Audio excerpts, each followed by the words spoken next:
रहे हैं जी बिजनेस में। होनी ताई रुक करते हैं खबरों का और इस वक्त बड़ी खबर, कच्चे तेल की कीमतों में 5% से ज्यादा की तेजी देखने को मिल रही है और आज कीमतें $109.95 का हाई लगा चुकी है। जी हां, इस वक्त की ये बड़ी खबर है। कच्चे तेल की कीमतों में जबरदस्त उछाल देखने को मिल रहा है, 5% से ज्यादा की तेजी देखने को मिल रही है और ये कीमतें $109 से ज्यादा पहुंच चुकी हैं, हाई बना लिया है। इस खबर पर ज्यादा जानकारी के लिए रुक करेंगे जी बिजनेस के कमोडिटी एडिटर मृत्युंजय कुमार झा का। मृत्युंजय, ये जबरदस्त तेजी देखी जा रही है, मिडिल ईस्ट का जो टेंशन है वो अब साफ तौर पर नजर आ रहा है। बिल्कुल, देखिए एक बड़ी तेजी का माहौल बन गया है और 5% से ज्यादा इस वक्त क्रूड के दाम बढ़े हैं और 110 के बेहद करीब पहुंच के वापस लौटा है। $109.95 के हाई को टच किया ब्रेंट ने, वहां से थोड़ा सा नीचे आया है लेकिन अभी भी $109 के आसपास ट्रेड कर रहा है। वैसे तो तेजी की कई वजह पहले से मौजूद है। जब से युद्ध शुरू हुआ है, स्ट्रेट ऑफ हॉर्मुज जो कि बड़ा सप्लाई चौक पॉइंट है, वहां पर अभी भी वहां से सप्लाई बाधित है, तो उसका इफेक्ट तो मार्केट पर है ही।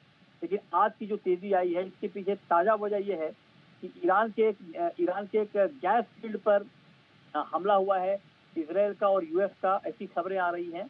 और अगर ये खबर पुष्ट हो जाती है, ब्लूमबर्ग के हवाले से ये खबर आई थी, तो ये पहली बार होगा किसी अपस्ट्रीम जो गैस फील्ड है उसके ऊपर कोई हमला हुआ है।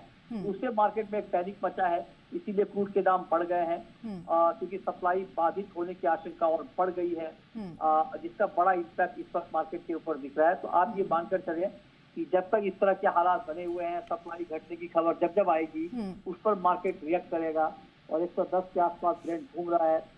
खबरें हर वक्त बदल रही हैं, बहुत तेजी से बदल रही हैं युद्ध को लेकर। तो जो भी अपडेट आएंगे उस पर मार्केट का जाहिर तौर पर एक रिएक्शन आपको आगे भी मिलेगा। बिल्कुल मृत्युंजय, क्योंकि भारत सरकार की तरफ से लगातार ये जनता को कहा जा रहा है कि आश्वस्त रहें, यहाँ पर तेल गैस की कोई कमी नहीं है और आपको सही समय पर ये सब उपलब्ध कराया जाएगा, व्यवस्थाएं हो रही हैं। लेकिन मिडिल ईस्ट में जो टेंशन है और जैसे गैस फील्ड पर अटैक के बाद इस तरह की खबरें आई हैं, कच्चे तेल की कीमतों में जबरदस्त उछाल, इसका आगे आने वाले दिनों में क्या असर पड़ने वाला है? देखिए, निश्चित तौर पर ये एक चिंता की बात तो है और ये दोनों फ्रंट पे चिंता की बात है, एक तो सप्लाई फ्रंट पे और एक प्राइस के फ्रंट पे। तो सप्लाई फ्रंट पर अभी एक हमारे लिए राहत की बात ये है कि हम अलग अलग देशों से कच्चे तेल का इंपोर्ट कर रहे हैं। तो सप्लाई, जैसा कि बार बार सरकार की तरफ से भी कहा जा रहा है कि सप्लाई को लेकर कोई दिक्कत नहीं है, सप्लाई पर्याप्त है, लिहाजा उस मोर्चे पर चिंता करने की जरूरत नहीं है। लेकिन बड़ी बात यह है कि सप्लाई किस प्राइस पे हो रहा है। अगर दाम $110 के आसपास घूमते रहेंगे ब्रेंट क्रूड, तो जाहिर तौर पर जो ऑयल मार्केटिंग कंपनियां हैं उनके ऊपर दबाव रहेगा। हालांकि सरकार ने ये भी क्लियर किया है कि अभी पेट्रोल डीजल के दाम नहीं बढ़ेंगे, लेकिन कब तक नहीं बढ़ेंगे, सरकार कब तक पास ऑन नहीं करेगी, ये बड़ा चैलेंज होगा आने वाले वक्त में। तो हम तो यही उम्मीद करें कि कच्चा तेल 100 के नीचे आ जाए, 70-80 की रेंज में आ जाए। लेकिन अगर लंबे समय तक 100 या उससे ऊपर की रेंज में कच्चा तेल रहता है तो ये बहुत मुश्किल होगा सरकार के लिए भी कि इसे पास ऑन होने ना दिया जाए। हालांकि ये अलग बात है, जब तेल के दाम 70-80 के आसपास थे या 60-65 भी थे, तभी पेट्रोल डीजल के दाम कम नहीं हुए, 103 के ऊपर ही रहे।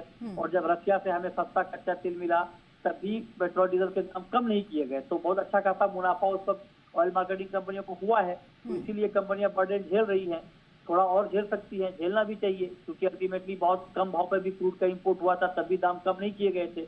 तो जब कम नहीं किए गए तो बढ़ाए क्यों जाएंगे? इसीलिए सरकार बार बार ये बात कह रही है कि दाम अभी नहीं बढ़ेंगे।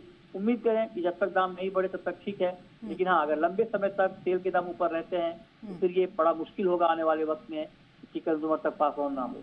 बिल्कुल, और इस तरह की खबरें इसीलिए लोगों में दहशत पैदा करती हैं और जिस तरह की खबरें हैं, पैनिक बुकिंग लगातार हो रही है और इसी को लेकर के सरकार लोगों को सलाह भी दे रही, ताकीद भी कर रही कि पैनिक बुकिंग नहीं करें। लेकिन मृत्युंजय जी, इस तरह की जब खबरें आती हैं तो लोग घबरा जाते हैं। नहीं, बिल्कुल, देखिए ये बात तो बिल्कुल साफ है और जी बिजनेस की हमारी अपील भी है, मुहिम भी है कि बिल्कुल पैनिक में ना आए, संकट में देश का साथ दें।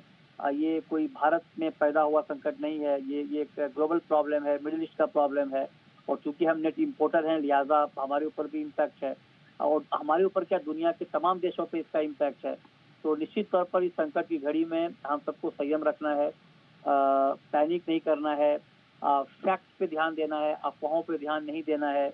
और बार बार सरकार रोज ये प्रेस कॉन्फ्रेंस कर रही है, बता रही है कि आपको पैनिक नहीं करना है, पेट्रोल डीजल की दिक्कत नहीं है, एलपीजी की को लेकर दिक्कत है, लेकिन सप्लाई बढ़ाई भी जा रही है, प्रोडक्शन भी बढ़ाया जा रहा है ताकि हाउस होल्ड एलपीजी में कोई दिक्कत ना हो। पीएनजी के ऊपर सरकार का फोकस बढ़ रहा है, तो काम ग्राउंड पे हो रहा है। तो निश्चित तौर पे पैनिक तो बिल्कुल नहीं करना चाहिए, क्योंकि हालात बहुत बिगड़े नहीं हैं और हम बहुत जल्द उम्मीद करते हैं कि क्योंकि जहाज भी आ रहा है, ये भी आप देख रहे हैं कि स्टेट ऑफ हॉर्मुज से ईरान भी कॉपरेट कर रहा है, गैस से भरा हुआ कई जहाज यहाँ पे आ चुका है।